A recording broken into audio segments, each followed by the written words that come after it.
Ayushman Bharat health scheme. हमारे भारत सरकार time to time देश के नागरिकों के लिए डिफरेंट तरीके का स्कीम्स लाते रहते हैं और यही सारे स्कीमों में से आयुष्मान भारत एक ऐसा स्कीम है और ये पर्टिकुलर कार्ड आपको हेल्थ केयर में बहुत ज्यादा फायदा देता है। आयुष्मान भारत स्कीम एक जॉइंटली फंडेड स्कीम है। यहाँ पर स्टेट गवर्नमेंट और सेंट्रल गवर्नमेंट मिल करके फंड करते हैं। इसमें आपको मिलता है कैशलेस मेडिकल ट्रीटमेंट 5 लाख तक पर फैमिली ईयर। सो हाय एवरीवन, मैं हूं पापिया और आप देख रहे हो डिकोड द लॉ, सिंपल और सरल भाषा में कानूनी ज्ञान। सो वीडियो को एक लाइक, चैनल को सब्सक्राइब और जरूर इसको शेयर कीजिएगा आपके दोस्तों के साथ। ये स्कीम ऑपरेट होता है प्रधानमंत्री जन आरोग्य योजना पीएमजे के अंदर।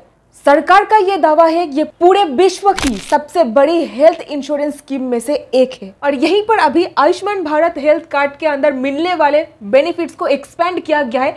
अभी 70 वर्ष के सारे सीनियर सिटीजन भी इसके अंदर इनकॉर्पोरेट होंगे, उनको भी इसका फायदा मिलेगा। सो इंडियन सिटीजन उम्र है 70 वर्ष या फिर उससे ज्यादा, वो भी एलिजिबल है। यूनियन कैबिनेट 11 सितंबर 2024 इसका अप्रूवल दे दिया है। आधार बेस्ड केवाईसी यहाँ पर मैंडेटरी है। एनरोल करने का प्रोसेस, इसके ऊपर ऑलरेडी बहुत पहले मैंने एक वीडियो बनाया है जिसका लिंक मैं डिस्क्रिप्शन बॉक्स पर डाल दूंगी, आप इस वीडियो के बाद उसको देख सकते हो। यहीं पर ऑनरेबल कोर्ट के द्वारा एक बहुत ही इंपॉर्टेंट ऑर्डर पास किया गया। आपको इस स्कीम के अंदर फायदा मिलता है ना? तो आखिरकार एक भारतवासी होने के खातिर ये जानने का आपके पास बिल्कुल हक है कि क्या चल क्या रहा है इस स्कीम के अंदर। तो चलिए एक कोर्ट केस के सहारे पता करते हैं। रामू हॉस्पिटल जाता है ट्रीटमेंट कराने के लिए। रामू जो एक सीनियर सिटीजन है, उम्र हो रहा था 75 साल। हॉस्पिटल जाता है अपना ट्रीटमेंट करवाने के लिए। बिल बनता है 4,20,000। आयुष्मान भारत कार्ड इनके पास था, ये अप्लाई कर देते, बिल वगैरह सब कुछ आयुष्मान भारत कार्ड के जरिए ही पेमेंट वगैरह हो जाता है। पेमेंट का अप्रूवल भी जल्दी आ जाता है क्योंकि वो इम्पैनल्ड हॉस्पिटल में ही गए थे ट्रीटमेंट के लिए। तो यहीं पर वो खुशी खुशी ट्रीटमेंट करवा करके घर लौट करके आ जाते हैं। लेकिन अभी टेंशन शुरू हो जाता है हॉस्पिटल वाले का। आप तो हॉस्पिटल में ट्रीटमेंट करवा करके खुशी खुशी वापस लौट आए, लेकिन हॉस्पिटल को ये पैसा कौन देंगे? सरकार देंगे। और आयुष्मान भारत कार्ड के अंदर ये पैसा यानी कि fund, Ayushman Bharat joint funded scheme है। 40% स्टेट गवर्नमेंट देता है और 60% central government union of India देता है। तो यहीं पर हॉस्पिटल को हाथ पैर मारना पड़ता है पैसा को रिकवर करने में। बहुत सारे पंजाब के हॉस्पिटल्स ऑनरेबल पंजाब हाईकोर्ट के पास एक रेट पिटीशन याचिका दाखिल करते हैं। पिटीशनर्स हॉस्पिटल वाले का यह कहना था कि देखिए, हम लोग आयुष्मान भारत हेल्थ कार्ड के अंदर हमारे पेशेंट्स को ट्रीटमेंट तो दे रहे हैं, लेकिन हमको सरकार से जो पैसा मिल रहा है सरकार वो नहीं दे रहे हैं, पैसा क्लियर ही नहीं कर रहे हैं। 500 करोड़ का ड्यूज बन चुका है आयुष्मान भारत हेल्थ स्कीम के अंदर। तो इसी मुद्दे पर भारत सरकार यूनियन ऑफ इंडिया का भी क्या स्टांस है मांगा जाता है। पंजाब एंड हरियाणा हाईकोर्ट के सामने भारत सरकार की तरफ से अपॉइंट किया गया वकील ने कहा कि यूनियन गवर्नमेंट की तरफ से जो पैसा देना है आयुष्मान भारत स्कीम के अंदर, जो कि है करीब 350 करोड़ रुपया, वो ऑलरेडी सेंट्रल गवर्नमेंट की तरफ से क्लियर करके फंड अप्रूव करके भेज दिया गया है स्टेट गवर्नमेंट को। यानी कि पंजाब सरकार के जो हेल्थ सेक्रेटरी है, हेल्थ सेक्रेटरीएट को पैसा मिल चुका है, लेकिन पंजाब सरकार अभी भी हॉस्पिटल वाले का जो ये ड्यूज है, हॉस्पिटल वाले जो आयुष्मान भारत स्कीम के तहत ट्रीटमेंट हेल्थ केयर आम जनता को प्रोवाइड कर रहे हैं, उन तक पैसा नहीं पहुंचा रहे हैं।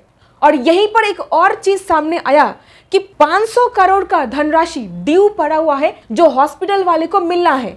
सवाल यहाँ पर आता है 500 करोड़ में से कितना पैसा, कितने अमाउंट का ड्यूज अभी तक क्लियर किया जा चुका है, जिसका अमाउंट है 26 करोड़ बस। यहीं पर जस्टिस भारद्वाज ने कहा, जब सरकार को किसी खास काम के लिए पैसा मिलता है तो वो सिर्फ उस पैसों की देखभाल करने वाली होती है, यानी कि कस्टोडियन होती है। यहीं पर ऑनरेबल कोर्ट के द्वारा एक बहुत ही इंपॉर्टेंट ऑर्डर पास किया गया।